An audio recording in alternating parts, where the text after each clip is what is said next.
Hello dear students, स्वागत करते हैं आप सभी के एक बार फिर से आपके अपने यूट्यूब चैनल में। गाइस उम्मीद करते हैं आप सभी बढ़िया होंगे। तो यहाँ पे जेईई मेंस का थर्ड पेपर आपके साथ लेकर आ चुके हैं। दो पेपर का सोल्यूशन ऑलरेडी हमने प्रोवाइड किया है। इस वीडियो के डिस्क्रिप्शन में उन वीडियो के लिंक मिल जाएंगे, आप जाके वॉच कर सकते हो भाई। ठीक है, तो यहाँ पे जेईई मेंस के सारे पेपर सोल्यूशन जो है डिटेल एनालिसिस के साथ आपको यहाँ पे प्रोवाइड करने वाले हैं। चैनल में नए हो तो कर लीजिए सब्सक्राइब, ताकि सारे वीडियो आप तक पहुंच सके और आपकी प्रिपरेशन में हमारे वीडियो हेल्प कर सके। ठीक है, और ये डेफिनेटली आपके आने वाले एग्जाम जो अभी अप्रैल में जेईई मेंस होगा, नीट होगा, तो उनके लिए जो है बहुत ही हेल्पफुल होने वाला है बेटा ये डिस्कशन। ठीक है, अगर किसी बच्चे का पेपर अभी अच्छा नहीं गया है तो टेंशन लेने की जरूरत नहीं है बेटा। ठीक है, मेहनत करते रहें। तो चलिए स्टार्ट करते हैं आज का सेशन विदाउट एनी डिले बेटा। ठीक है, okay, so let's see the first question. Question is two disk having same moment of inertia बताया है about their axis, thickness is T1 and T2 दे रखा है and they have same density. If R1 by R2 equal to आपको दे रखा है 1:2, then find T1 by T2। मतलब थिकनेस का रेशियो आपको बताना है बेटा। ठीक है, तो चलिए बेटा समझ लेते हैं इसके कॉन्सेप्ट को। हमारे पास दो डिस्क है जिनकी रेडियस R1 और इसकी आपको R2 दे रखा है, और यहाँ पे थिकनेस जो है दैट इज T1 और इसका आपको दे रखा है यहाँ पे T2। क्लियर है, इनके खुद के एक्सिस के अबाउट बेटा। ठीक है, सेंटर ऑफ मास से पास करने वाली एक्सिस के अबाउट इनका मोमेंट ऑफ इनर्शिया मान लो इसका I1 है और इसका आपका यहाँ पे I2 है, जो कि क्वेश्चन में मेंशन है कि दोनों का सेम है। और इनकी डेंसिटी अगर मैं मानूं यहाँ पे रो, तो ये भी दोनों की क्या रहती है, इक्वल दे रखी है बेटा। ठीक है, इसी के सेंटर के अबाउट जो मोमेंट ऑफ इनर्शिया होगा उसकी खुद की axis that is equal to mr square divided by 2। Clear है, देखो फार्मूला तो आपको आना ही चाहिए बेटा। अब यहाँ पे मोमेंट ऑफ इनर्शिया वगैरह जो है सेम दे रखा है, रेडियस का रेशियो भी दे रखा है, तो यहाँ पे आपको देखो क्या सब्स्टिट्यूशन करना पड़ेगा, मास को यहाँ पे हटाना पड़ेगा, और मास इक्वल टू होता है डेंसिटी इंटू वॉल्यूम। ठीक है, तो रो इंटू भी कर सकते हैं, R square divided by 2। Clear है, तो ये चीज यहाँ पे सब्स्टिट्यूशन करना पड़ेगा। डेंसिटी इक्वल टू क्या होता है, मास डिवाइडेड वॉल्यूम, तो मास इक्वल टू हो जाएगा रो इंटू भी। ठीक है, तो हम यहाँ पे लिखेंगे I1 डिवाइडेड बाई I2। ठीक है, दोनों डिस्क के लिए यहाँ पे हो जाएगा, तो रो तो सेम रहेगा, और V1 आप लिख सकते हैं V1, और R1 स्क्वायर डिवाइडेड बाई आपका 2 है ना, और एक दूसरा डिस्क का डिवाइड करोगे तो 2 पर चला जाएगा, नीचे हो जाएगा रो V2 और ये R2 का स्क्वायर। क्लियर, ये हो जाएगा, 2 ने 2 को मारा, डेंसिटी ने डेंसिटी को मारा, मोमेंट ऑफ इनर्शिया भी आपस में कैंसिल होकर यहाँ पे क्या हो जाएगा, जस्ट 1 हो जाएगा। ठीक है, सो ऊपर बचेगा आपके पास वॉल्यूम V1 R1 का स्क्वायर डिवाइडेड V2 R2 का स्क्वायर। यहाँ पे वॉल्यूम को क्या सब्स्टिट्यूट करेंगे, एरिया इंटू लेंथ होता है, लेंथ की जगह पे थिकनेस लिखना पड़ेगा दैट इज T। क्लियर है, तो ये सब्स्टिट्यूशन यहाँ पे करेंगे, after that we find our answer. ठीक है, ठीक है, क्या लिख सकते बेटा, आपका वॉल्यूम A1 T1 और डिवाइडेड में कितना हो जाएगा A2 T2, और multiply R1 divided by R2 का होल स्क्वायर। ठीक है, ये हो जाएगा, ये लिखेंगे। ठीक है, A1 कितना हो जाएगा पाई R1 का स्क्वायर, और A2 हो जाएगा पाई R2 का स्क्वायर। बेटा देखो R1 स्क्वायर पहले से बैठा है, नीचे R2 स्क्वायर पहले से बैठा है, तो कितना हो जाएगा यहाँ पे पाई R1 डिवाइडेड बाई R2 की होल पावर कितनी हो जाएगी, यहाँ पे 4 हो जाएगी, और नीचे आपका पाई बचेगा। ठीक है, और यहाँ पे कितना हो जाएगा, just T1 divided by T2 हो जाएगा। ठीक, तो ये चीज जाएगा, पाई ने पाई को मार दिया बेटा। समझ रहे कि नहीं, R1 डिवाइडेड बाई R2 आपको कितना दे रखा है, जस्ट यहाँ पे 1/2 दे रखा है, तो 1/2 का power 4 multiply T1 divided by T2। Clear है, तो हमारे ओके, तो यहाँ से हमारे पास कितना हो जाएगा, 1/2 की पावर 4 1/16 हो जाएगा। ठीक है, तो T1 divided by T2 equal to कितना हो जाएगा, जस्ट आपका 16 ऊपर चला जाएगा। ठीक है, तो ये मेरे पास यहाँ पे क्या आ जाएगा, T1 डिवाइडेड बाई T2 बोले तो थिकनेस का रेशियो आ जाएगा। ठीक है, okay, so just you can see guys, second is the correct. Okay भाई, चलिए बेटा मूव कर जाते हैं नेक्स्ट क्वेश्चन की तरफ। Question is in a series RL circuit, voltage of battery आपको 10 वोल्ट दे रखा है, रेजिस्टेंस एंड इंडक्टेंस आर आपको दे रखा है 10 ohm and 10 milli henry respectively. Find energy stored in inductor when the current reaches 1 by e times of maximum value of the current. ठीक है, option आपको दे रखे हैं, just you can see. Okay बेटा, so let's see the solution. बेटा समझ लेते इसके कॉन्सेप्ट को, तो सिंपल सा क्वेश्चन है। सबसे पहले तुझे मालूम होना चाहिए एलआर सर्किट के अंदर स्टोर्ड एनर्जी कितनी होती है इंडक्टर में, तो U equal to half L I square. ठीक है, अब क्वेश्चन में बोला है जो करंट है that is equal to E naught divided by E. ठीक है, मैक्सिमम करंट का कितना है, 1 बाई ई टाइम्स है। ठीक, अच्छा मैक्सिमम करंट होता है कितना है, ई नॉट इक्वल टू होता है ई डिवाइडेड बाई आर। ठीक है, ये मैक्सिमम करंट होता है हमारे सर्किट में। ठीक है, सो ई की वैल्यू यहाँ पे कितनी दे रखी है, आप ध्यान से देखो, वोल्टेज आपको दे रखा है 10, रेजिस्टेंस कितना दे रखा है 10 ओम। ठीक है, तो आपका आई नॉट आ जाएगा 1 एम्पियर। ठीक, ये वैल्यू आप सब्स्टिट्यूट करते हैं तो हमारे पास एनर्जी कितनी होगी, बटा 2। एल की वैल्यू कितनी दे रखी है 10 मिली हेनरी, मिली मतलब 10 टू पावर माइनस 3, बट यहाँ पे आपका आंसर जो आ रहा है मिली जूल में आ रहा है, तो रखने की जरूरत नहीं है, जस्ट आपका यही रहने दो, मिली हेनरी मल्टीप्लाई करंट की वैल्यू बेटा कितनी, 1 डिवाइडेड बाई ई का स्क्वायर हो जाएगा भाई। ठीक है, तो v इक्वल टू कितना आएगा आपका, ऊपर 5 मिली जूल रहेगा, और ई की वैल्यू कितनी होती है 2.7 का स्क्वायर, ठीक है।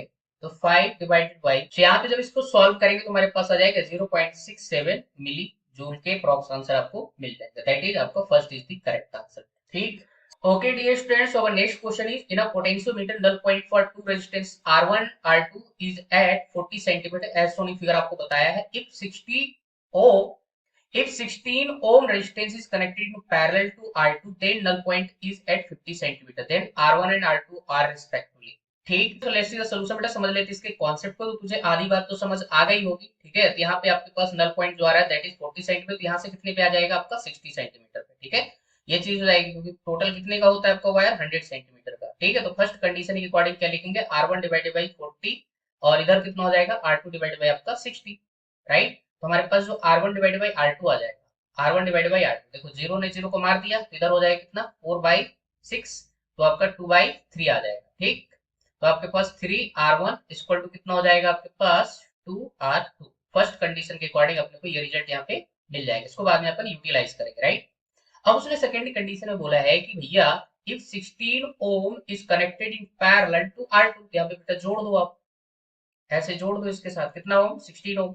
तो अब इनका क्या निकालो रिजल्टेंट निकालो। तो यहाँ पे इन दोनों का रिजल्टेंट कितना आएगा, जब दो रेजिस्टेंस पैरेलल में जुड़े होते हैं तो फार्मूला लगाते हैं R1 R2 divided by R1 plus R2, ठीक है। ये मेरे पास यहाँ फार्मूला हो जाता है, तो इसको अपन यहाँ पे क्या करेंगे रख देंगे बेटा। तो यहाँ पे निकालेंगे तो कितना हो जाएगा 16R2 और डिवाइडेड बाई कितना हो जाएगा 16 प्लस आपका R2, आया समझ, ये हो जाएगा। ये हमारे पास आपका आर इक्विवेलेंट आया है, समझ रहे कि नहीं। अब यहाँ पे जो न्यू नल पॉइंट दे रखा है दैट इज 50 सेंटीमीटर, ठीक है। तो यहाँ से 50 सेंटीमीटर, तो यहाँ से भी कितना हो जाएगा 50 सेंटीमीटर, समझ रहे कि नहीं। तो अब क्या लिखेंगे बेटा R1 डिवाइडेड बाई कितना 50 इक्वल टू इधर कितना हो जाएगा आपके पास, अब ये हो जाएगा 16R2 डिवाइडेड बाई 16 प्लस आपका R2, आया समझ, और डिवाइड में कितना रह जाएगा 1/50, ठीक है। तो ये हो गया और दोनों साइड ये 50-50 कैंसिल आउट हो जाएगा, ठीक है। बस R1 इक्वल टू आ जाएगा 16R2 डिवाइडेड बाई 16 प्लस आपका R2, क्लियर है। आप एक काम कर लो R2 की वैल्यू यहाँ पे क्या सब्स्टिट्यूट कर दो, R2 इक्वल टू आप लिख दो 3/2 इंटू R1, ठीक है। इससे क्या होगा एक वेरिएबल के टर्म्स में आ जाएगा, तो आपके पास R1 आ जाएगा, जैसे ही R1 आ जाएगा उसके बाद R2 निकाल लेंगे बेटा, ठीक है। तो थोड़ा सा कैलकुलेशन और यहाँ पे कुछ भी नहीं है, ठीक है। तो आपको R2 equal to 3/2 into R1 जो है सब्स्टिट्यूट कर देना है यहाँ, तो वैल्यू सब्स्टिट्यूट कर देंगे आपको। तो 16 मल्टीप्लाई कितना हो जाएगा 3/2 इंटू R1 और डिवाइडेड बाई 16 प्लस आपका 3/2 इंटू R1, ठीक है।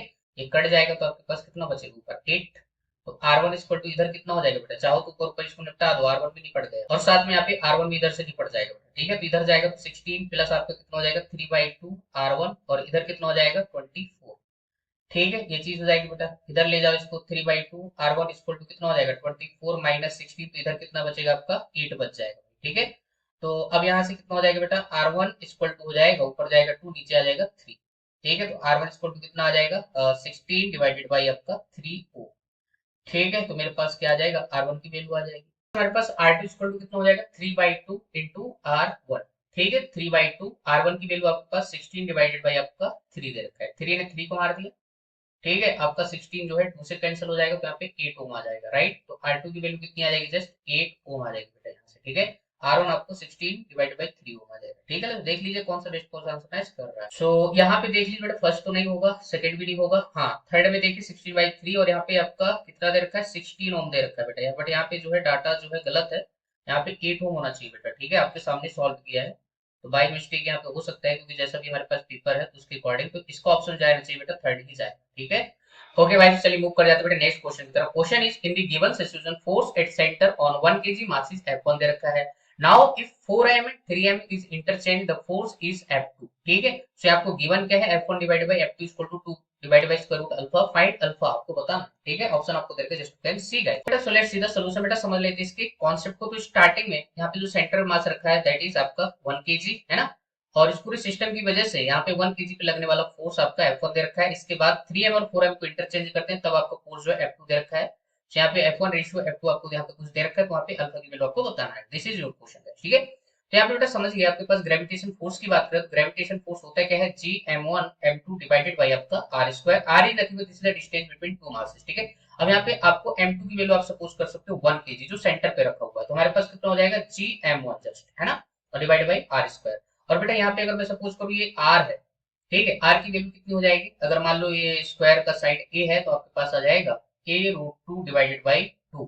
ठीक है, इसको रेशनलाइजेशन करेंगे तो हमारे पास आ जाएगा जस्ट a डिवाइडेड बाई √2। ठीक है, और इस सारे मासेस के लिए यहाँ पे कांस्टेंट है, फिक्स है। ठीक है, तो इसमें कुछ भी आपको हेरा फेरी नहीं करना है। After changing the position of mass 3m and 4m still it will remain constant. ठीक है, ये भी। तो यहाँ पे जो भी फोर्स में वेरिएशन होगा ड्यू टू मास, ठीक है, मास जितने फैक्टर से चेंज हो रहा होगा फोर्स भी उतने फैक्टर से यहाँ पे आ जाएगा। ठीक है, तो स्टार्टिंग में बेटा ध्यान से देखिए, ग्रेविटेशन फोर्स होता है अट्रैक्टिव इन नेचर होता है, तो 1 केजी की वजह से, तो यहाँ पे बेटा हम समझते हैं, यहाँ पे देखिए 1 केजी पे 3m की वजह से फोर्स इधर जाएगा, है ना, और आपका 4m की वजह से फोर्स इधर जाएगा। ठीक है, मतलब अट्रैक्टिव इन नेचर होता है तो अपनी तरफ क्या करेगा, अट्रैक्ट करेंगे। m मास इधर अट्रैक्ट कर रहा होगा, 2m मास इधर खींचतानी कर रहा होगा, मतलब आपस में सब लोग क्या कर रहे होंगे, खींचतानी कर रहे होंगे बेटा। ठीक है, 3m का फोर्स इधर है, किससे ज्यादा है आपका, m से ज्यादा होगा, ऑब्वियस सी बात है ज्यादा होगा। ठीक है, तो कितने फैक्टर से खींच के ले जाएगा, 2m फैक्टर से। क्लियर है, क्योंकि बेटा 3m को कैंसिल करने वाला कौन बैठा है, m बैठा है। ठीक है, तो फोर्स भी उसी फैक्टर से आपका बढ़ जाएगा, तो इसको आप यहाँ पे सपोज कर लीजिए 2f। बात समझ आ रही है ना, अरे 3f माइनस हम f कर रहे हैं ना, बात समझ आ रही है, तो आपके पास कितना हो जाएगा, 2f हो जाएगा ऊपर, रिजल्टेंट रिजल्टेंट इफेक्टिव किसकी तरफ जाएगा, 3m की तरफ जाएगा। और साथ में आप यहाँ पे बेटा देख लीजिए 4m इधर बैठा है, 2m इधर बैठा है, तो 2m जो है 4m के इफेक्ट को कैंसिल करना चाहिए, कितने फैक्टर से कैंसिल करेगा, 2 फैक्टर से। ठीक है, तो हमारे पास यहाँ पे ऊपर जो आ जाएगा दैट इज अगेन कितना, 2f आ जाएगा बेटा। ठीक है, तो ये चीज यहाँ पे आपको मिल जाएगी। अब इन दोनों का रिजल्टेंट जो है किधर जाएगा, इधर चला जाएगा, तो हम यहाँ पे बना लेते हैं बेटा, ये आपके पास यहाँ पे 2f और ये भी कितना हो जाएगा आपके पास, जस्ट 2f। ठीक है, एंगल कितना हो जाएगा, 90 डिग्री बेटा। ठीक है, क्योंकि यहाँ पे ध्यान से देखिए स्क्वायर का जो टोटल एंगल होगा यहाँ पे वर्टिसिस पे दैट इज 90, और ये बाइसेक्टर है तो 45 45 यहाँ पे एंगल बनेंगे, तो यहाँ पे सेंटर पे कितना बन जाएगा आपका, 90 डिग्री, क्योंकि टोटल सम क्या होना है आपका, 180। ट्रायंगल दिख रहा है ना आपको। ठीक है, तो ये चीज हो जाएगी, तो इन दोनों का रिजल्टेंट आपका इधर चला जाएगा। और दो वेक्टर के बीच का रिजल्टेंट निकालने का फार्मूला तुझे मालूम होना चाहिए, A square plus B square plus 2ab cos theta, और थीटा की वैल्यू 90, तो थर्ड टर्म क्या हो जाएगा, 0। तो हमारे पास जस्ट ये बच जाएगा, तो आपके पास जो f1 की वैल्यू आ जाएगी बेटा। ठीक है, तो f1 कितना हो जाएगा, ध्यान से देखिए, आपके पास 2f का स्क्वायर प्लस आपका 2f स्क्वायर, तो कितना हो जाएगा आपके पास, 4f स्क्वायर प्लस आपका 4f स्क्वायर। क्लियर है, तो हमारे पास बाहर निकल के आ जाएगा जस्ट यहाँ पे कितना हो जाएगा, स्क्वायर रूट 2√2 इंटू एफ हो जाएगा बेटा। अरे बात समझ आ रही है, 8f स्क्वायर हो जाएगा ना, तो 8f को हम क्या लिख सकते हैं बेटा, f तो बाहर आ जाएगा, और हम 8 को लिख सकते हैं 2√2। ठीक है, तो ये मेरे पास f1 की वैल्यू आ जाएगी, और f की वैल्यू आप चाहो तो लिख सकते हो, वरना कोई जरूरत नहीं, क्योंकि वैसे भी कैंसिल हो जाएगा, तो जी एम डिवाइडेड बाई हमने लिख दिया है r का स्क्वायर, और r आपके पास कितना दे रखा है, a डिवाइडेड बाई √2 का स्क्वायर। ठीक है, तो ये चीज यहाँ पे आप समझ सकते हो, तो इसको अपन सब्स्टिट्यूशन करने की वजह से जरूर नहीं है, क्योंकि ये दोनों में कॉमन रहेगा बेटा। ठीक है, f2 में भी कॉमन रहेगा और f1 में भी कॉमन है। ठीक है, तो दोनों वैसे भी कैंसिल हो जाएगा, लेकिन फिर भी मैं तुझे बता दूं ताकि कंफ्यूजन ना रहे कि सर आपने f कैसे ले लिया बेटा। ठीक है, तो ये चीज आपका यहाँ पे कॉमन रहता है। अब क्या होगा, हमने क्या कर दिया, यहाँ पे इंटरचेंज कर दिया position of 3m mass and 4m मास। ठीक है, तो बेटा अब इसका इफेक्ट इधर जाएगा, कितने से जाएगा, ध्यान से देखिए, आपके पास 4 और ये आपका m। ठीक है, m की वजह से इधर आएगा, तो रिजल्टेंट फोर्स किधर जाएगा, ऊपर की तरफ जाएगा। ठीक है, तो यहाँ पे हम साइड में बनाते जाते हैं, तो ऊपर कितना जाएगा, 3f से जाएगा। क्लियर है, और बेटा यहाँ पे 3m इधर खींच रहा होगा, और आपका 2m इधर खींच रहा होगा, तो इनका नेट इफेक्टिव किधर जाएगा आपका, ऊपर जाएगा कितना, f। अगेन यहाँ पे 90 एंगल पे, तो फिर से आपको ये रिजल्टेंट निकालना पड़ेगा, इसको उन्होंने f2 बोला है। ठीक है, तो f2 की वैल्यू कितनी आ जाएगी बेटा, ध्यान से देखिए, आपके पास f का स्क्वायर प्लस आपका यहाँ पे 3f का स्क्वायर, तो हो जाएगा 9f स्क्वायर। ठीक है, तो स्क्वायर रूट में कितना बन जाएगा, 10, और बाहर आ जाएगा आपका f। ठीक है, तो f2 की जो वैल्यू आ जाएगी that is square root of 10 into f। Clear बेटा, आई होप ये चीज आपको अच्छे से क्लियर हो गई होगी। सो अब यहाँ पे हमारे पास f1 डिवाइडेड बाई f2 लिखेंगे तो कितना हो जाएगा, ध्यान से देखिए, 2√2 इंटू एफ, और डिवाइडेड बाई कितना हो जाएगा, square root of 10 into F. F ने f को बल्ले बल्ले कर दिया, तो हमारे पास कितना हो जाएगा, 2, और multiply square root of 2 divided by 10। ठीक है, तो f1 divided by f2 equal to हो जाएगा आपके पास 2 divided by square root of 5। ठीक है, तो हमारे पास इसको कंपेयर करेंगे तो कितना आ जाएगा, देखिए ध्यान से, अल्फा की वैल्यू कितनी हो जाएगी, जस्ट 5 हो जाएगी बेटा। ठीक है, तो ये हमारे पास इस क्वेश्चन का क्या हो जाएगा, आंसर। यहाँ पे इस पर्टिकुलर क्वेश्चन का जो आंसर जाएगा that is first is the correct answer. ठीक है, सो आई होप आपको बढ़िया तरीके से समझ आया होगा इसका सॉल्यूशन। नेक्स्ट क्वेश्चन मैथ दी कॉलम्स में आपसे पूछा हुआ है, क्वेश्चन आपका सिंपल सा है भाई, थर्मल कंडक्टिविटी का डायमेंशन है, बोल्ट्जमैन का है, स्प्रिंग कांस्टेंट का, सरफेस टेंशन का है भाई। ठीक है, तो इनका डायमेंशन जो आपको यहाँ पे मैच करवाना है। तो चलिए चलिए बेटा समझ लेते हैं इसके कॉन्सेप्ट को। तो यहाँ पे जब भी ऐसी क्वेश्चन आए तो पहले आपको वो फिजिकल क्वांटिटी पकड़नी है जिनका डायमेंशन आपको मालूम है, फालतू नहीं उलझना है, क्योंकि यहाँ पे एक दो निकाल लोगे, कभी कभी तीन निकालना पड़ सकता है, पूरे कैलकुलेट करने की जरूरत नहीं पड़ती बेटा, याद रखना है ना। ये आप देख सकते हो। और यहाँ पे तो मजे की बात ये है कि आपको सिर्फ दो ही का डायमेंशन अगर मालूम होगा ना तब भी तुम्हारा आंसर चला जाएगा। ठीक है, तो हम निकालेंगे सी और डी के, क्योंकि इनका निकालना बड़ा सिंपल है। ठीक है, स्प्रिंग कांस्टेंट सीधा सीधा निकाल सकते हो, एफ इक्वल टू के, मैं जस्ट मैग्नीट्यूड लिख रहा हूँ। ठीक है, तो के इक्वल टू कितना आ जाएगा, F divided by x. Four से कितना होता है, एम एल टी की पावर माइनस टू, और नीचे क्या लिखा है, एक्स बोले डिस्टेंस एल, एल ने एल को बल्ले बल्ले कर दिया, तो के इक्वल टू कितना आ जाएगा, एम टी की पावर माइनस टू। आया समझ में, किस में है आपका ये ऑप्शन, आपका दे रखा है एस में। ठीक है, तो स्प्रिंग कांस्टेंट एस में चला गया। अब इस यहाँ पे डी का देख लीजिए, सरफेस टेंशन, इसका भी डायमेंशन निकालना बड़ा ही सिंपल है, कितना होता है, force per unit length, normal force per unit length, ये भी मालूम है, तो भाई यही आ जाएगा ना जो किसका आया है, स्प्रिंग कांस्टेंट का आया है, एम टी की पावर कितना माइनस टू। समझ गए, तो इन दोनों का क्या होगा, सेम होगा बेटा। समझ रहे हैं ना, सी और डी किस पे जा रहे हैं, एस पे जा रहे हैं। देखो ऐसा, अब यहाँ पे रुक जाओ और मैच कराओ भाई। आपको ऐसे ऑप्शन तलाश करना है जहाँ सी और डी के ऑप्शन क्या हो, सेम हो, तो आप बेटा देख लो एक ही ऑप्शन है।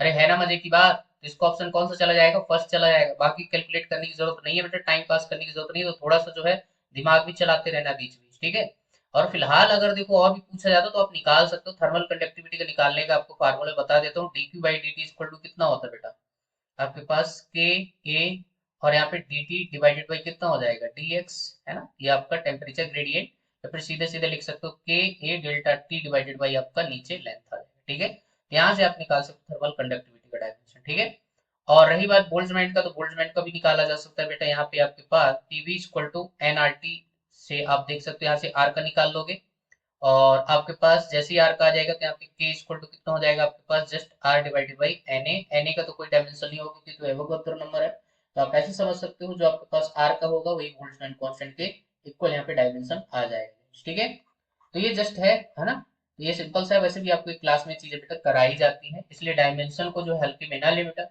है ना, हर फिजिकल क्वांटिटी का तुझे क्लास में डायमेंशन यहाँ पे बताते हैं लोग। ठीक है, यहाँ पे हर एक फिजिकल क्वांटिटी का डायमेंशन को आपको केयर करना है भाई, मैच द कॉलम से बहुत बार क्वेश्चन यहाँ पे पूछे गए हैं, पूछे जा रहे हैं कंटिन्यू बेटा। ठीक है, तो चलिए बढ़ जाते हैं बेटा next question. Okay so dear students, हमारे पास जो सिक्स क्वेश्चन है that is simple pendulum with bob mass M दे रखा है, चार्ज क्यू दे रखा है, is in equilibrium in presence of horizontal electric field E, then tension आपको बताना है ट्रेड। ठीक, कितना सिंपल क्वेश्चन है यार, इसको तो देख के भी टिक कर। ओके भाई, यहाँ पे देखो इक्विलिब्रियम कंडीशन में इसका एफबीडी बनाया तो बेटा नीचे इसका क्या लगेगा, एमजी लगेगा, ऊपर की तरफ यहाँ पे टेंशन आएगा, और यहाँ पे इसका इलेक्ट्रिक फील्ड की वजह से चार्ज पार्टिकल पे जो चार्ज बॉब पे जो है फोर्स लगे, that is F equal to Q into ई।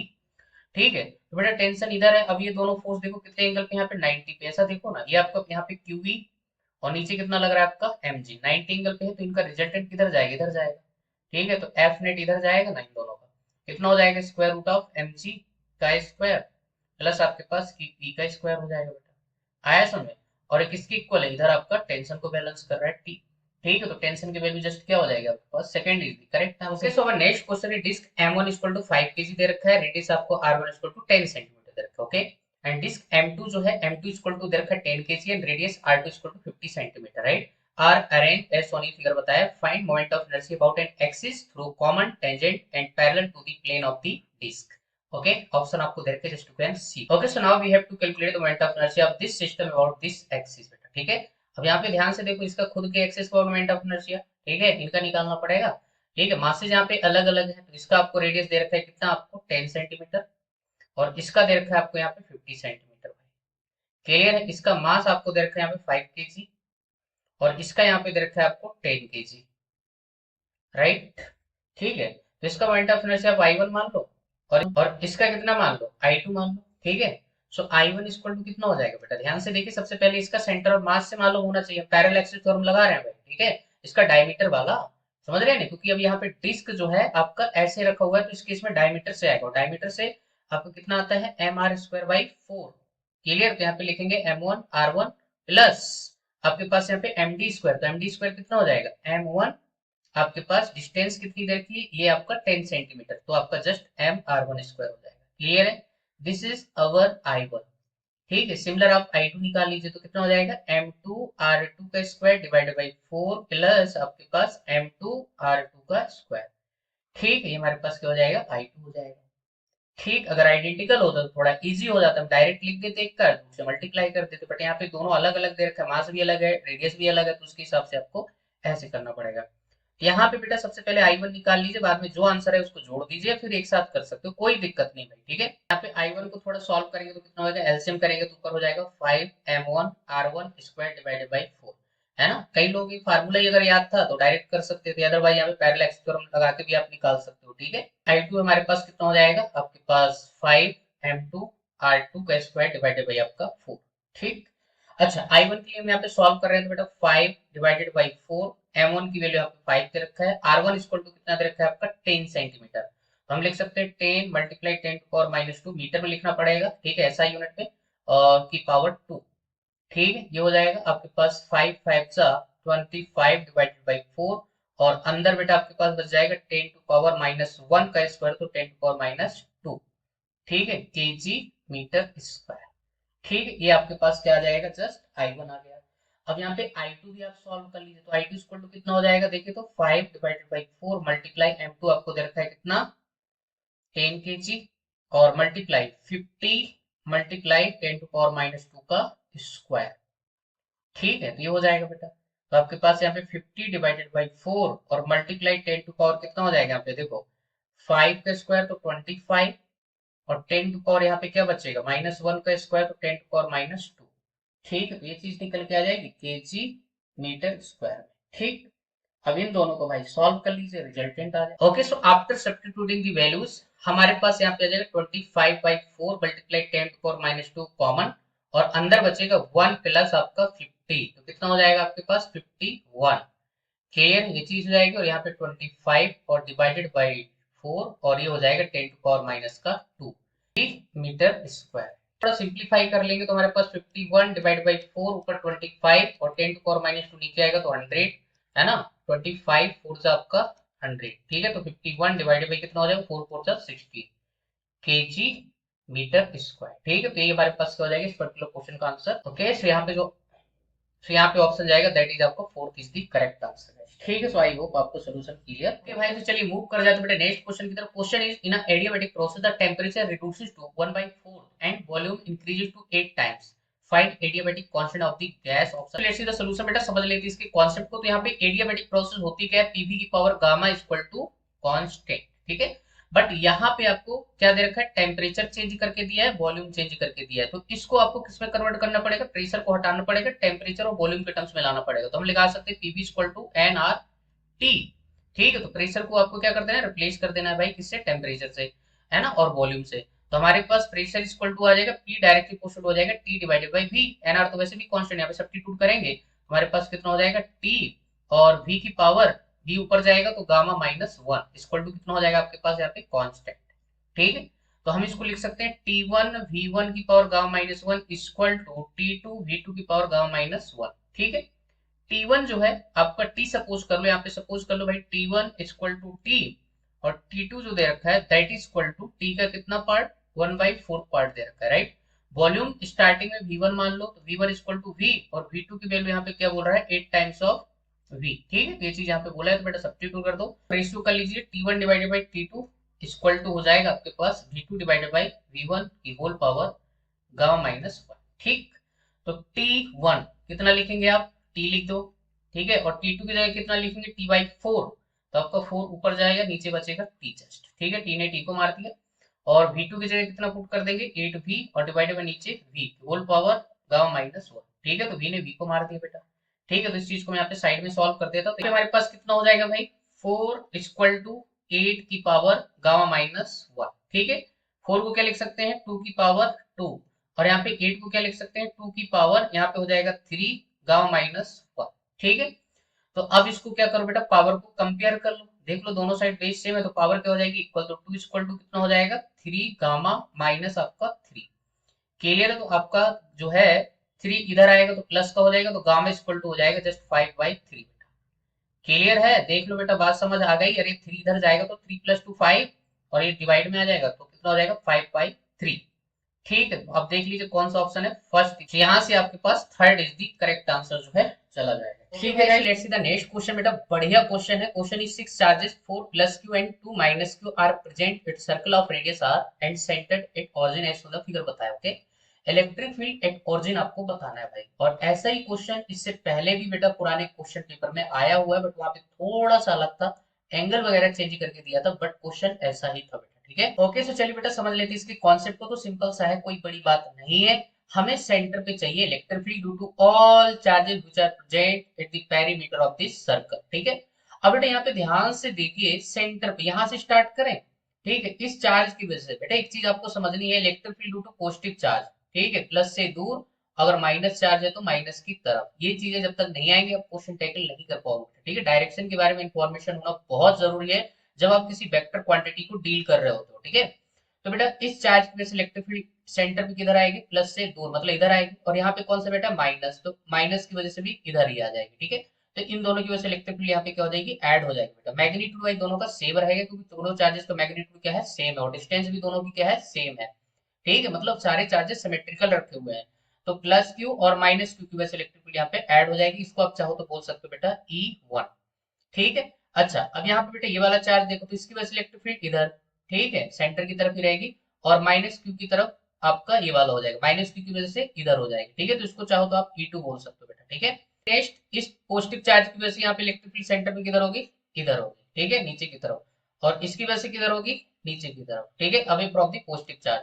तो बेटा इन दोनों के मैग्नीट्यूड जो है इलेक्ट्रिक फील्ड के सेम है, और अपोजिट डायरेक्शन में, मतलब ये एक दूसरे को क्या कर देंगे, कैंसिल कर देंगे। तो इनका यहाँ पे कोई रोल नहीं है। ठीक है, तो हमारे पास जो रिजल्टेंट इलेक्ट्रिक फील्ड जाएगी वो इस डायरेक्शन में जाएगी। ठीक है, इधर E1 है और इधर आपका E2 है। तो आपके पास जो डायरेक्शन आएगी that is minus I cap. तो माइनस आई कैप, तो इसका मतलब यहाँ पे जितने भी पॉजिटिव आई कैप उन सबको कैंसिल कर दो। ठीक है, तो फर्स्ट और फोर्थ ऑप्शन तो ऐसे ही एलिमिनेट हो गए, बचेंगे कौन, आपका थर्ड। और यहाँ से आपके पास जो ऑप्शन आएगा तो सेकंड आएगा तो थर्ड आएगा भाई। ठीक है, तो ऐसे इस टाइप के क्वेश्चन आपको टैकल करने होते हैं बेटा। ठीक है, सो अब यहाँ पे बेटा ध्यान से देखिए, ये आपके पास E1 जो है ये 2 टाइम्स ऑफ E1 लिख दो आप। ठीक है, क्योंकि यहाँ पे दोनों चार्ज की वजह से इलेक्ट्रिक फील्ड एक ही डायरेक्शन में आ रही है तो जुड़ जाएगी। ठीक है, और यहाँ पे बेटा ध्यान से देखो, इसकी भी कितनी हो जाएगी, 2 टाइम्स ऑफ E2 हो जाएगी। राइट, अब यहाँ पे जो टोटल एंगल बनेगा ना दैट इज कितना हो जाएगा, 60 डिग्री हो जाएगा बेटा। ठीक है, 30 के 30, तो टोटल आपका 60, तो दोनों आपके ये वेक्टर बन जाएंगे। राइट, E1 और E2 के बारे में सोचो बेटा, तो आपको नहीं लगता E1 इक्वल टू क्या हो जाएगा, E2 हो जाएगा। क्यों, क्योंकि देखो बेटा चार्जेस की मैग्नीट्यूड सेम है, डिस्टेंस बराबर है, सब कुछ सेम सेम है, तो आपके पास E1 इक्वल टू क्या हो जाएगी, E2 हो जाएगा। ठीक है, तो हम दो वेक्टर के बीच का रिजल्टेंट वाला फार्मूला लगाएंगे, ए का स्क्वायर प्लस बी का square plus 2ab cos theta. आया समझ में, ये हो जाएगा। तो बेटा यहाँ पे E1 और E2 आपस में क्या है, बराबर है, और इनकी वैल्यू कितनी होगी, जस्ट KQ डिवाइडेड बाई आपके पास डिस्टेंस कितनी है यहाँ पे, रेडियस जो भी है, आर स्क्वायर ले लो। आया, सो ये हो जाएगा, बाद में अपन सब्स्टिट्यूट कर देंगे। तो यहाँ पे गिवन फार्मूले में अपन वैल्यू पुट करेंगे तो हमारे पास ई नेट जो निकल के आएगा दैट वुड बी कितना हो जाएगा आपके पास, 2e का होल स्क्वायर प्लस 2e का होल स्क्वायर, तो यहाँ पे हो जाएगा 4e स्क्वायर प्लस आपका 4e स्क्वायर। ठीक है, प्लस यहाँ पे क्या हो जाएगा 2e मल्टीप्लाई 2e, समझ रहे हैं कि नहीं, और साथ में यहाँ पे क्या हो जाएगा मल्टीप्लाई 2 ए भी लिखा है ना, तो आपके पास इलेक्ट्रिक फील्ड मल्टीप्लाई 2, और यहाँ पे cos 60 बोले तो कितना हो जाएगा आपके पास 1/2। cos 60 की वैल्यू कितनी होती है 1/2, तूने 2 को मार दिया बेटा। ठीक है, तो यहाँ पे कितना हो जाएगा, ध्यान से देखिए जरा, 4 प्लस 4 कितना 8e स्क्वायर, और प्लस यहाँ पे 2 2 4e स्क्वायर, तो कितना हो जाएगा आपके पास यहाँ पे 12e स्क्वायर। ठीक है, तो ई नेट इक्वल टू हो जाएगा आपके पास स्क्वायर रूट ऑफ 12, और बाहर निकल आएगा ई। ठीक है, अब यहाँ पे 12 को क्या लिख सकते हैं, 4 3 12 है ना, तो 4 का बाहर कितना निकल आएगा 2, अंडर रूट बच जाएगा 3 इंटू ई। अपन ई की वैल्यू सब्स्टिट्यूट कर देंगे, 2√3 मल्टीप्लाई के क्यू डिवाइडेड बाई आपका आर स्क्वायर। क्लियर है, ये हो जाएगा। चाहो तो के की वैल्यू भी सब्स्टिट्यूट कर सकते हैं, तो 2√3 मल्टीप्लाई क्यू और divided by 4 pi epsilon naught R square. ठीक, यहाँ पे 2 से 4 आपका गया। ठीक, यहाँ से हमारे पास जो ई नेट आ जाएगा दैट इज बेटा कितना आ जाएगा, √3 इंटू क्यू और डिवाइडेड बाई आपके पास 2 pi epsilon naught R square, direction हो जाएगी माइनस की आई। ठीक है, तो यही आपके पास यहाँ पे ओरिजिन पे इलेक्ट्रिक फील्ड हो जाएगी। ठीक है, तो देख लीजिए कौन सा क्वेश्चन आपसे मैच कर रहा है। So third is the correct answer बेटा। क्लियर है, सो आई होप आपको कॉन्सेप्ट बढ़िया तरीके से समझ। Okay, so next question in an alpha particle with kinetic energy 7.9 9 mega electron is projected towards stationary target nucleus आपको दे रखा है z equal to 79 find the distance of closest approach. बेटा इस सेम क्वेश्चन जो है यहाँ पे रिपीट हुआ है बट थोड़ा सा डाटा यहाँ पे एनर्जी वगैरह चेंज कर दिया है और यही सेम क्वेश्चन हमने जो है फर्स्ट पेपर में सॉल्व किया है भाई। ठीक है, क्लोजेस्ट डिस्टेंस के लिए तो मैं यहाँ पे डायरेक्ट आपको फार्मूला बता देता हूँ बेटा। तो बेटा कॉन्सेप्ट में फिर से अगेन आपको समझा देता हूँ। ये मेरे पास टारगेट न्यूक्लियस है, ठीक है, 79 z इक्वल टू आपको दे रखा है 79 और यहाँ से अल्फा पार्टिकल की जब बम्बारमेंट करते हैं तो अल्फा पार्टिकल आएंगे, है ना। यहाँ पे क्लोजेस्ट अप्रोच यहाँ पे डिस्टेंस सपोज करो आर नॉट है, ठीक है, जहाँ पे आपके पास काइनेटिक एनर्जी जीरो हो जाएगी और टोटली यहाँ पे कौन सी एनर्जी होगी, इलेक्ट्रोस्टैटिक पोटेंशियल एनर्जी। ठीक है, हम यहाँ पे एनर्जी कंजर्व कर सकते हैं बेटा। ठीक है, इनिशियल काइनेटिक एनर्जी और यहाँ पे पोटेंशियल एनर्जी स्टार्टिंग में जीरो होगी तो इक्वल टू हो जाएगा फाइनल आपके पास जस्ट पोटेंशियल एनर्जी हो जाएगी। ठीक है, काइनेटिक एनर्जी क्या हो जाएगी, जीरो। तो के ई इक्वल टू आप लिख सकते हैं K Q one Q two divided by आपके पास यहाँ पे आर। ठीक है, R is nothing this is the R naught. ठीक है, के क्या है आपके पास 1 by 4 pi epsilon naught multiply Q1 Q2 divided by आपका R नॉट। ठीक है, ये हो जाएगा के ही आपको देखो दे रखा है।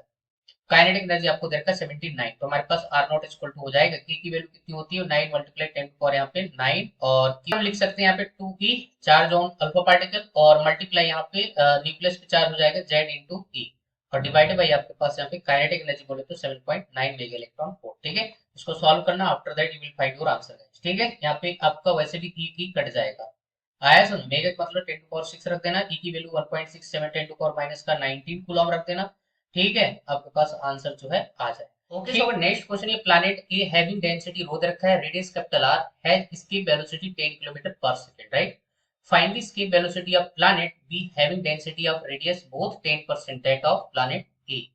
क्लियर है, तो आपको यहाँ पे समझना है बेटा। उसने बोला है find escape velocity of planet B having density and radius both 10% that of planet A. ठीक, ओके, देख लेते हैं, समझते हैं इसके कॉन्सेप्ट को। तो हमारे पास जो एस्केप वेलोसिटी होती है v इक्वल टू कितना होता है square root of 2gm divided by आपके पास r। ठीक है, ये चीज हो जाएगी बेटा। जी तो वैसे भी कांस्टेंट है, वो कट पिट जाएगा। तो अब यहाँ पे समझो हमारे पास एक प्लैनेट क्या है आपके पास, ए है, समझना, ए है। ओके, इसकी डेंसिटी आपको रो दे रखा है और इसकी रेडियस जो है दैट इज आपको गिवन है r। ठीक है, दूसरा प्लैनेट हमारे पास यहाँ पे बी है जिसकी डेंसिटी आपको यहाँ पे सपोज कर लो रो बी और इसकी रेडियस यहाँ पे हो जाएगी आपके पास आर बी। ठीक है, उसने बोला जो डेंसिटी ऑफ प्लैनेट बी है that is equal to 10% of, ठीक है, क्या, डेंसिटी ऑफ प्लैनेट ए। आया समझो, तो यहाँ पे 10 ने 10 को मार दिया तो आंसर कितना आएगा, रो ए डिवाइडेड बाई कितना हो जाएगा 10 और साथ में रेडियस भी बोला हुआ है आर बी इक्वल टू 10% तो आपके पास आर ए डिवाइडेड बाई कितना हो जाएगा 10। आज बात समझ आ रही है, तो ये हमारे पास डेंसिटी और रेडियस जो है निकल के आ जाएगी इन टर्म्स ऑफ प्लैनेट। एक फार्मूले थोड़ा सा और हम यहाँ पे क्या करेंगे, मॉडिफिकेशन करेंगे, 2g डिवाइडेड बाई r तो एज इट इज रहेगा, मास को क्या लिख सकते हैं, रो डेंसिटी इनटू वॉल्यूम, है ना। अब आपका प्लैनेट जो हम जनरली स्फेरिकली कंसीडर करते हैं तो हमारे पास यहाँ पे 4/3 पाई आर क्यू हो जाएगा। ठीक है, एक आर ऊपर नीचे गेट कैंसिल आउट, तो प्लैनेट की जो इसकी वेलोसिटी हो जाएगी दैट इज इक्वल टू कितनी हो जाएगी 2g रो मल्टीप्लाई 4/3 और ये पाई आर स्क्वायर। क्लियर है, तो ये ध्यान से देखिए आपके पास क्या क्या चीजें कांस्टेंट, टू भी कांस्टेंट, जी भी कांस्टेंट, 4/3 पाई भी कांस्टेंट। तो हम यहाँ पे लिख सकते हैं इसके वेलोसिटी डायरेक्टली प्रोपोर्शनल में क्या हो जाएगा स्क्वायर रूट ऑफ आपके पास रो आर स्क्वायर। ठीक है, इसी से अपना काम यहाँ पे हो जाएगा। ठीक, तो यहाँ पे लिखेंगे velocity of A divided by velocity of planet B equal to कितना हो जाएगा square root of density of planet A और रेडियस ऑफ प्लैनेट ए का square divided by density of planet B और रेडियस ऑफ प्लैनेट बी। ठीक है, अब यहाँ पे वैल्यू सब्स्टिट्यूट कर दीजिए बेटा, रो ए आर ए का स्क्वायर और डिवाइडेड बाय रो बी की जगह लिखेंगे rho A divided by 10 multiply R A divided by 10 का स्क्वायर। ठीक है, होल स्क्वायर, रो ए ने रो ए को मारा, ऊपर जाएगा तो आपको हो जाएगा 10 और आपके पास R A get cancel out square में और ऊपर जाएगा आपके पास यहाँ पे 100। ठीक है, 10 का स्क्वायर ऊपर जाएगा तो आपके पास 100 हो जाएगा भाई। ठीक है, तो ये हो जाएगा। अब यहाँ पे बेटा देखो 100 का कितना बाहर निकलाएगा 10 रूट, यहाँ पे क्या बचेगा 10 बन जाएगा। ठीक है, सो हमारे पास देखो वी ए ऑलरेडी आपको दे रखा है तो V A divided by V B equal to आ जाएगा 10√10। ठीक है, अब यहाँ पे आपके पास जो VB हो जाएगा दैट इज इक्वल टू कितना हो जाएगा, देखो ये चीज इधर आएगी तो VA डिवाइडेड बाई 10√10। ठीक है, और VA की वैल्यू किसमें दे रखी, किलोमीटर अब यहाँ पे वी की वैल्यू दे रखी है 10 किलोमीटर पर सेकेंड, ठीक है, तो 10 रखेंगे, नीचे हो जाएगा 10 रूट आपका 10, बल्ले बल्ले आंसर आ जाएगा 1 divided by square root 10 kilometre पर सेकेंड, ठीक है। ये हमारे पास प्लैनेट वी की जो है रफ्तार आ जाए। तो यहाँ पे हमारे पास इस पर्टिकुलर क्वेश्चन का आंसर जाएगा, that is first is the correct answer guys, ठीक है। सो आई होप आपको कॉन्सेप्ट समझ आ गया होगा। ओके भाई, सो नेक्स्ट हमारे पास जो क्वेश्चन होने वाला है that is conducting rod of mass M दे रखा है, लेंथ आपको एल दे रखा है, moving on a infinite pair of conducting rails as shown in the figure बताया है। Conducting rails are connected to a resistance capital R at one end. Motion is in vertical plane and horizontal magnetic field in the region is B दे रखा है। Find terminal speed of the rod आपको बताना है। Clear है बेटा, समझ लेते इसके कॉन्सेप्ट को। ठीक है, अब यहाँ पे कई लोग जो है इसका रिजल्ट याद होता है डायरेक्ट, तो उसके हिसाब से तुम टिक करके जा सकते हो। जिसको याद नहीं तो आराम से कुछ ही आप मिनट में निकाल सकते हो, मिनट क्या सेकंडों में निकाल सकते हो बेटा। ध्यान से देखिए, रॉड है, रॉड का मास दे रखा है, तो नीचे इसका क्या लगेगा, खुद का वेट लगेगा, वेट बोले तो mg। क्लियर है। और यहाँ पे कौन फोर्सेज लगे बेटा, ध्यान से देखो, जब ये मूव करेगा तो मोशन की वजह से, अब यहाँ पे यूनिफॉर्म मैग्नेटिक फील्ड के अंदर ये रॉड मूव करेगी, तो मोशन की वजह से इसमें क्या आएगा, एक मोशनल ईएमएफ आ जाएगा, ठीक है। इंड्यूस उस इंड्यूस की वजह से यहाँ पे करंट भी फ्लो करेगा बेटा। बात समझ आ रही है, उस करंट की वजह से यहाँ पे एक फोर्स लगेगा इस करंट कैरी वायर में, दैट इज इक्वल टू आपका हो जाएगा पी आई एल। बात समझ आ रही है, और फोर्स की डायरेक्शन होगी दैट इज अपवर्ड डायरेक्शन। आया समझ में, वी आई एल हमने राइट हैंड पाम रूल से बेटा निकाला है, या फिर आप ऐसे निकाल सकते हो बेटा। ध्यान से देखिए, आप यहाँ पे फोर्स का फार्मूला अगर वेक्टर टर्म्स में लिखूं तो कितना हो जाएगा, आई एल क्रॉस बी से भी निकाल सकते हो, ठीक है। तो आपके पास लेंथ ये है, मैग्नेटिक फील्ड अंदर, तो फोर्स आपका किधर जाएगा, ऊपर जाएगा। बात समझ आ रही है, तो इसके हिसाब से भी निकाल सकते हो। आपका जो नेट फोर्स आएगा बेटा वो कितना हो जाएगा आपके पास, देखो डाउनवर्ड डायरेक्शन में जा रहा है तो mg का इफेक्टिव फोर्स ज्यादा होगा, माइनस आपके पास बी आई एल, ठीक है, ये हो जाएगा। और एफ नेट इक्वल टू क्या हो जाएगा, एम ई। बट यहाँ पे टर्मिनल वेलोसिटी की बात कर रहा है, टर्मिनल स्पीड की बात कर रहा है, तो टर्मिनल स्पीड के केस में बेटा एक्सीलरेशन क्या हो जाएगा, जीरो, मतलब एक कांस्टेंट स्पीड से नीचे जाएगा। तो उस केस में हमारे पास एम जी इक्वल टू कितना हो जाएगा, पी आई एल।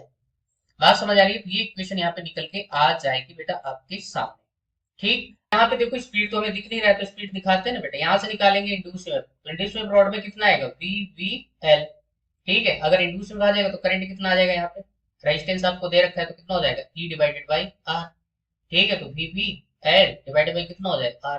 तो करंट की वैल्यू आ गई, यहाँ पे सब्स्टिट्यूट कर दो बेटा इसको जाके, ठीक है। तो एम जी इक्वल टू कितना हो जाएगा, V into L multiply I की वैल्यू कितनी हो जाएगी, V V into L divided by कितना हो जाएगा, आर, ठीक है। तो कितना हो जाएगा, V square L square V divided by कितना हो जाएगा, आर, ठीक है। आपको आंसर दिख गया होगा, हमें चाहिए वी, यही तो टर्मिनल स्पीड है। आया सुनो, तो Vt इक्वल टू कितना हो जाएगा आपके पास, mgr divided by V square into L square. समझ रहे हैं कि नहीं, तो Vt इक्वल टू कितना हो जाएगा बेटा, सीधा सा आंसर है mgr डिवाइडेड बाई कितना हो जाएगा, वी स्क्वायर एल स्क्वायर, ठीक है। आया सुनो, यहाँ पे वी नॉट से उन्होंने मेंशन किया है, तो कोई दिक्कत वाली बात नहीं है। तो आप देख सकते हो हमारे पास थर्ड जो है इसका करेक्ट ऑप्शन चला जाएगा। ओके, तो सिंपल सा है, कोई बड़ी बात नहीं। मैं आपको कंक्लूड कर देता हूँ बेटा एक बार। यहाँ पे देखिए वायर दे रखा है, इसका मास दे रखा है, तो इसका नीचे क्या लगेगा, खुद का वेट लगेगा, ठीक है। और साथ में यूनिफॉर्म मैग्नेटिक फील्ड के परपेंडिकुलर जो है वायर मूव कर रहा है, तो इस पे क्या आएगा, इंड्यूस ईएमएफ आएगा ड्यू टू मोशन। बात समझ आ रही है, फैराडे लॉ के अकॉर्डिंग भी बोल सकते हो कि एरिया चेंज हो रहा है, तो उसकी वजह से यहाँ पे क्या आएगा, आपका इंड्यूस वेव आएगा, उस इंड्यूस वेव की वजह से यहाँ पे करंट आएगा, है ना। तो करंट यहाँ पे जब आएगा तो इस पे क्या लगेगा, फोर्स लगेगा, दैट इज आपका वी आई एल, हमने यहाँ पे लिख दिया इसका मैग्नीट्यूड, ठीक है। ये कौन सी डायरेक्शन में लगेगा, अपवर्ड डायरेक्शन में। अब हमें नेट फोर्स लिखना है, तो MG minus V I L, ठीक है। अब यहाँ पे उसने कौन सी बात की, टर्मिनल स्पीड की बात की। टर्मिनल स्पीड वो कंडीशन होती है जहाँ पे एक्सीलरेशन क्या होता है, जीरो होता है। तो यहाँ पे हमने बैलेंस कर दिया, इंड्यूस निकाला, आई निकाला, ठीक है। इसके बाद यहाँ पे वैल्यू सब्स्टिट्यूट कर दी, वीटी निकाल लिया, ठीक है। तो ये आपका यहाँ पे क्या होता है, कॉन्सेप्ट होता है, ठीक। चलिए बढ़ जाते हैं नेक्स्ट क्वेश्चन की तरफ। ओके बच्चों, सो नेक्स्ट क्वेश्चन है हमारे पास, अरे parallel to X axis principal axis of curve surface करके बोला है, the X coordinate where ray cuts X axis in metre में बताना है, is the radius of curvature is आपको दे रखा 50 सेंटीमीटर। ऑप्शन आपको दे रखा just to can see. Okay guys, so let's see the solution. बेटा समझ लेते इसके कॉन्सेप्ट को, ठीक है। अब यहाँ पे एक्स कोऑर्डिनेट बोलते ही बच्चे जो है कंफ्यूजन में आ जाएंगे, सर एक्स कोऑर्डिनेट, अरे बेटा यहाँ पे ध्यान से देखो ना, लाइट कहाँ से आ रही है, इन्फिनिटी से आ रही है, ठीक है। मतलब आप ऐसा समझ सकते हो कि ऑब्जेक्ट हमारे पास कहाँ पे होगा, इन्फिनिटी, मतलब पोजीशन ऑफ ऑब्जेक्ट जो होगा इन्फिनिटी पे आपको कंसीडर करना पड़ेगा। कंसीडर क्या, देखो रेज अगर पैरेलल आ रही है तो इन्फिनिटी पे ही होगा, ठीक है। तो ये हमारे पास आपका इन्फिनिटी हो गया। अब बेटा यहाँ पे क्या है, रेज जो है एयर से, या फिर आप बोल सकते हो रेयर से डेंसर मीडियम में जा रहे हो, तो एयर ही कंसीडर करेंगे, तो वन हो जाएगा। अब डेंसर मीडियम में जाएगी तो लाइट का क्या होगा, यहाँ पे रिफ्रैक्शन होगा, तो ये आपका यहाँ पे कुछ ऐसा क्या कर जाएगी, नॉर्मल की तरफ क्या है, बेंड कर जाएगी बेटा, ठीक है। तो अब यहाँ पे ये डिस्टेंस जो आएगा ना बेटा, यही तो कैलकुलेट करना है। आप इसको इमेज बोलते थे वहां पे, नहीं है सर, उसने थोड़ा सा यहाँ पे लैंग्वेज से खेल दिया, एक्स कोऑर्डिनेट बोल दिया भैया, ठीक है। तो हमारे पास जो यहाँ पे स्फेरिकल सरफेस जो रिफ्रैक्शन का फार्मूला होता है that is mu two divided by आपका वी डेंसर मीडियम माइनस आपके पास mu one divided by u equal to कितना हो जाएगा mu two minus mu one और divided by radius of curvature R. ठीक है, अब बेटा जिधर से रे आ रही होती है इधर वाली डायरेक्शन नेगेटिव और इधर वाली क्या हो जाएगी आपके पास पॉजिटिव। ठीक है, यहाँ पे आपके पास ये कोऑर्डिनेट सिस्टम जो है यहाँ पे चलता है साइन कन्वेंशन। ठीक है, जिधर से आ रहे हो तो उधर नेगेटिव, जिधर जा रहे हो उधर पॉजिटिव, मतलब रे में आपको जस्ट बैठ जाना है, उधर ही चले जाना है, जिधर जा रहे हो उधर पॉजिटिव, जिधर से आया उधर नेगेटिव। केयर न्यूटन की वैल्यू आपको 1.5 रखना है, v की जगह चाहो तो आप x रख सकते हो बेटा। ठीक है, वही तो निकालना है आपको। और यहाँ पे कितना हो जाएगा 1 और डिवाइडेड बाई इंफिनिटी आया समझे 1.5 माइनस आपका यहाँ पे 1 और डिवाइडेड बाई r की वैल्यू दे रखा है 50 सेंटीमीटर। इसका रेडियस ऑफ कर्वेचर बेटा इधर ही होगा। बात समझ आ रही है? तो उसकी वजह से यहाँ पे आपके पास एक पॉजिटिव रहने वाला है। ठीक है, तो 1.5 और डिवाइडेड बाई x और 1 बाई इंफिनिटी बोले तो यहाँ पे 0 हो जाएगा। आया समझ में? और इक्वल टू कितना हो जाएगा 0.5 और डिवाइडेड बाई 50। राइट, तो बेटा ऊपर जाएगा आपके पास, यहाँ पे एक 0 हटा सकते हो तो आपका नीचे बचेगा 500। ठीक है, तो कितना हो जाएगा जस्ट आपका 1/100। आया समझ? इधर हो जाएगा 1.5 डिवाइडेड बाई x।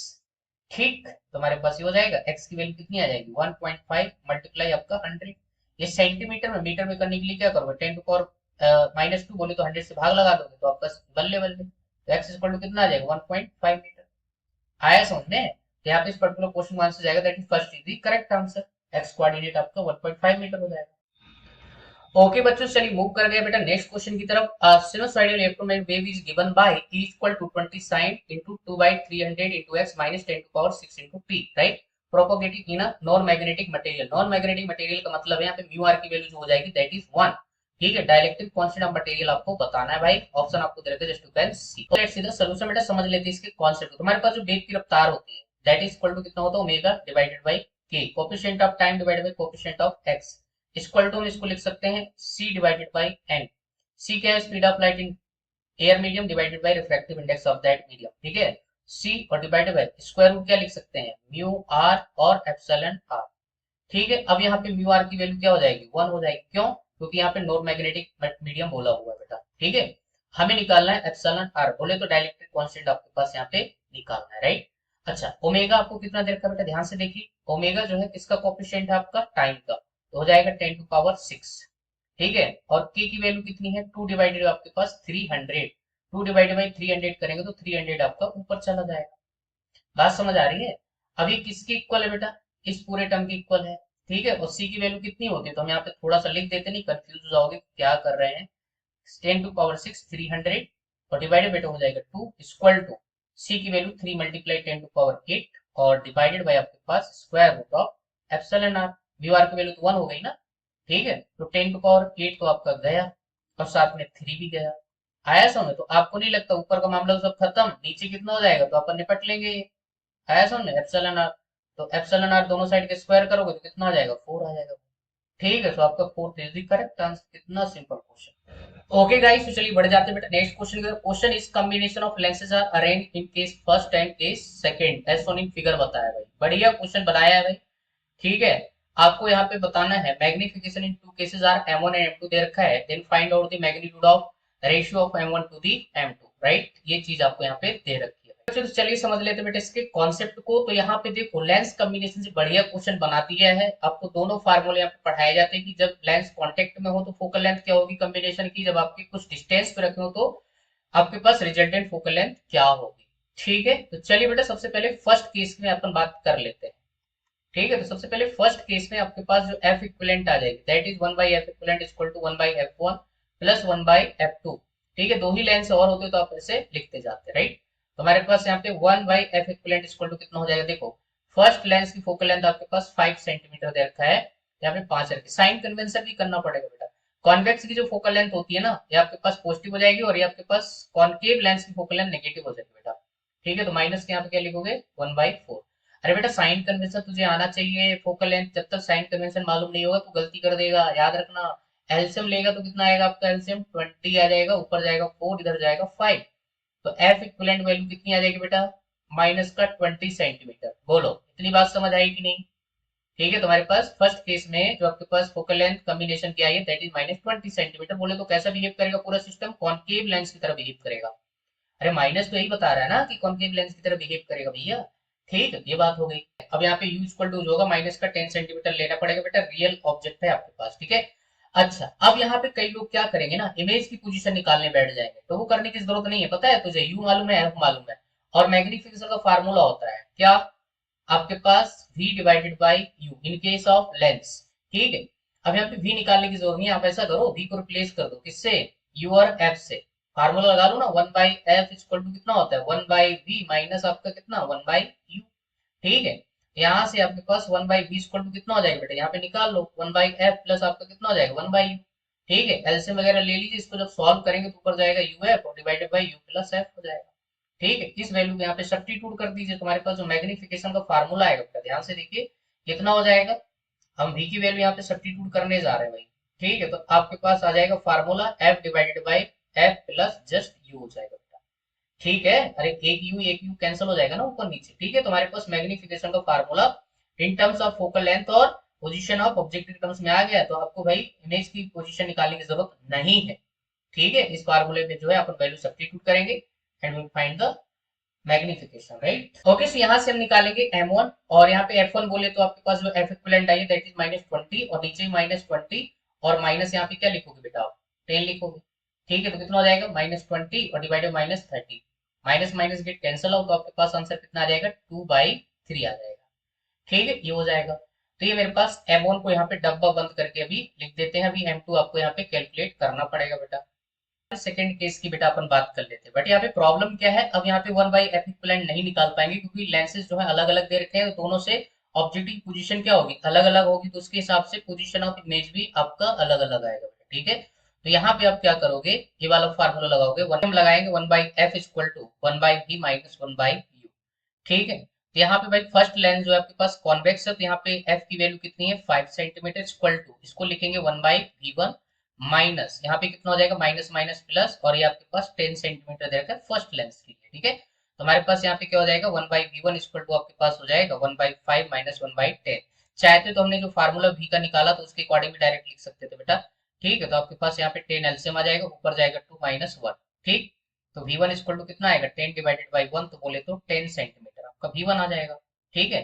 तो इसके अकॉर्डिंग आपका m1 डैश यहाँ पे बोल देंगे, क्योंकि m1 हमने ऑलरेडी लिया है, तो m1 डैश इक्वल टू कितना आ जाएगा आपके पास, कितना बेटा, v बाई u, तो v कितना है आपका पॉजिटिव 10, और u कितना है आपके पास माइनस आपका कितना 10, तो माइनस कितना आ जाएगा, 1 आ जाएगा, क्लियर है। तो मेरे पास m1 डैश आ जाएगा। ओके, सो ये स्टोरी जो थी किसके लिए थी बेटा, है सेकंड केस में कॉन्वेक्स लेंस के लिए थी, ठीक है।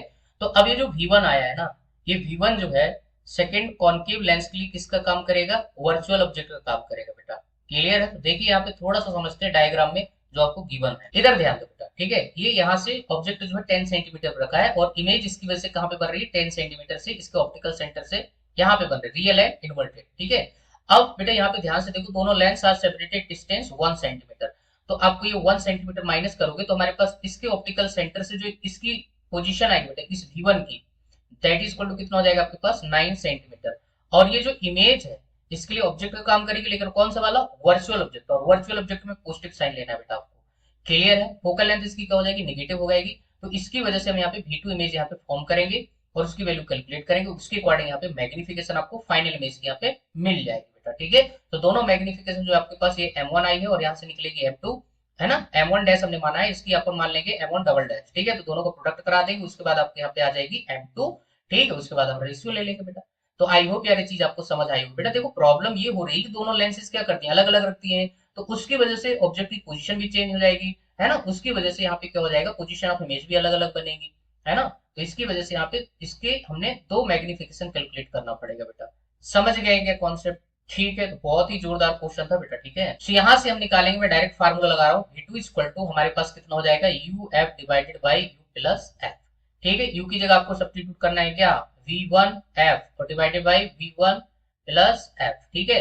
अब एग्जैक्टली v1 नहीं रख देना बेटा, 10 मत रख दियो, बताया हमने, प्लस का 9 रखना है, 9 मल्टीप्लाई f की वैल्यू कितनी हो जाएगी बेटा, माइनस का 4 डिवाइडेड बाई 9 आपका माइनस का 4, ठीक है। तो ऊपर हो जाएगा माइनस का 36 और नीचे हो जाएगा 5, आया समझ में, सेंटीमीटर, राइट। अब से हमारे पास निकल आएगा m1 double dash equal to कितना आ जाएगा बेटा, v डिवाइडेड बाई u, तो v कितना है, माइनस का 36 डिवाइडेड बाई 5, और डिवाइड में कितना आ जाएगा पास, प्लस का 9, ठीक है। तो कितना हो जाएगा 9 4 जो, तो -4y कितना हो जाएगा 5।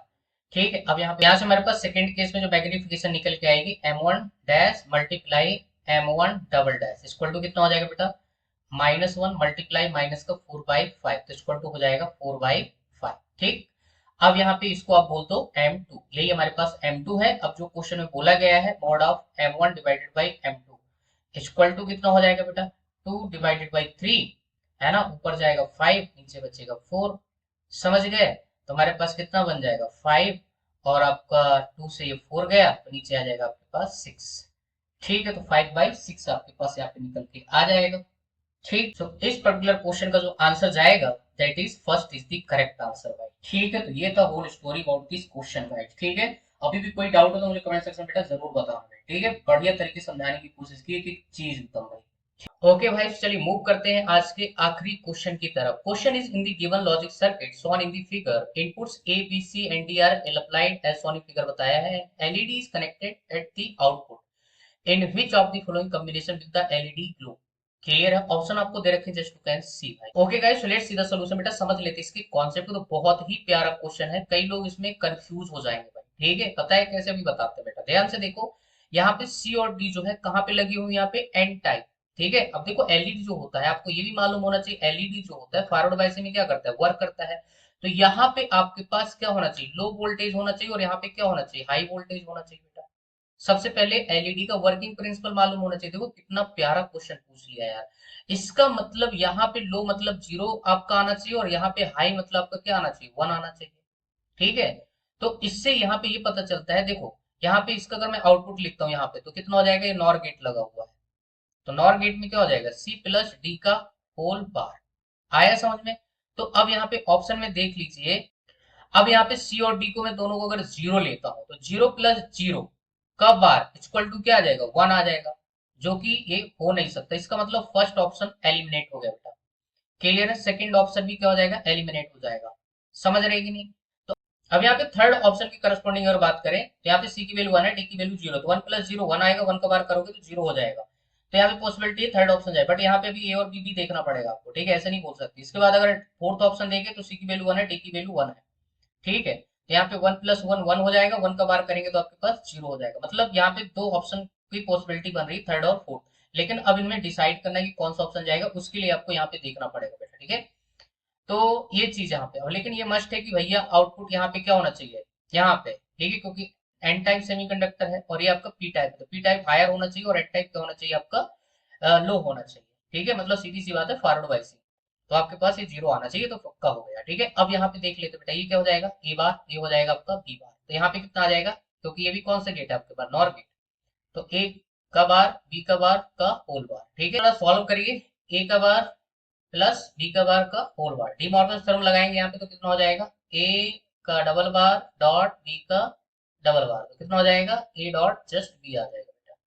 क्लियर है, ये चीजें आपको मालूम होना चाहिए। पिछले पेपर्स में मैंने ये सारी चीजें सॉल्व, वहां पे भी भाई लॉजिक गेट से क्वेश्चन आए हुए हैं। ठीक है, तो वहां पे भी उन्हें डी मॉर्गन थ्योरम जो है अप्लाई करके बताया था कि कैसे लगाते हो। बहुत सारे पीवाई को हमने सॉल्व किया है। ठीक है, बार बार। ठीक है, जब तक ये चीजें नहीं आएगी तुम इस टाइप के क्वेश्चन नहीं कर पाओगे। ठीक है, तो हमारे पास यहाँ पे क्या मिल जाएगा, सीधा ए डॉट बी मिल जाएगा। ठीक है, सो अब बेटा थर्ड और फोर्थ ऑप्शन को यहाँ पे चेक करते हैं। आपको फर्स्ट और सेकंड को चेक करने की जरूरत नहीं है। ठीक है, वैसे एलिमिनेट हो चुके हैं। तो अब देखो बेटा ए डॉट बी, अगर थर्ड ऑप्शन देखूंगा, ठीक है, क्योंकि मुझे यहाँ पे क्या चाहिए, आपका यहाँ पे हाई चाहिए, ऑलरेडी बता चुके हैं हम। ठीक है, तो अगर मैं यहाँ पे आपका third option A equal to 0 B equal to क्या है, 1 है, तो 0 × 1 क्या हो जाएगा, थर्ड ऑप्शन में 0 × 1 इक्वल टू क्या आएगा, 0, जो कि पॉसिबल ही नहीं है। फोर्थ ऑप्शन आपका हो जाएगा। ठीक है, तो ऑप्शन फोर्थ ही हो जाएगा, क्योंकि यहाँ पे ए की वैल्यू 1 है, बी की वैल्यू 1 है, तो 1 × 1 इक्वल टू क्या आ जाएगा, 1, जो कि हमारा रिक्वायर्ड आंसर है भाई। ठीक है, जिसके करस्पॉन्डिंग जो आंसर जाएगा that is fourth is correct answer guys. I hope आपको ये चीज समझ आई होगी बेटा। ठीक है, इसी के चलते हो सकता है जेनर डायोड लगा के दे दे भाई। ठीक है, तो ये भी एक कॉन्सेप्ट बन सकता है, जेनर डायोड लगा के देता, तो उस केस में आपको पता है Zener diode reverse biasing work करता है। ठीक है, तो ऐसे क्वेश्चन आपसे बना के दिए जाते हैं बेटा, थोड़ा सा आपको अलर्ट रहना है, आपको समझना है कि एलईडी कौन सी बायसिंग वर्क करता है, सोलर सेल कौन सी बायसिंग वर्क करता है। वैसे सोलर सेल को तो कोई बायसिंग की जरूरत नहीं होती है। फंडे जो है आपको क्लियर होना चाहिए कौन सी डिवाइस कौन से बायसिंग में वर्क करती है, फॉरवर्ड रिवर्स। ठीक है गाइस, तो ये था आज का कॉन्सेप्ट, ये था आज का डिस्कशन। आई होप आपको सारे क्वेश्चन के सोल्यूशन बढ़िया तरीके से समझ आए होंगे बेटा। तो चलिए फिर मिलते हैं आपको नेक्स्ट वीडियो, तब तक के लिए thank you, good luck for. Video अच्छा लगे तो यार लाइक कर देना, चैनल को सब्सक्राइब जरूर कर देना ताकि सारे वीडियो आप तक पहुंच सके और आपकी प्रिपरेशन हमारी वीडियो हेल्प कर सके। Okay, thank you for watching.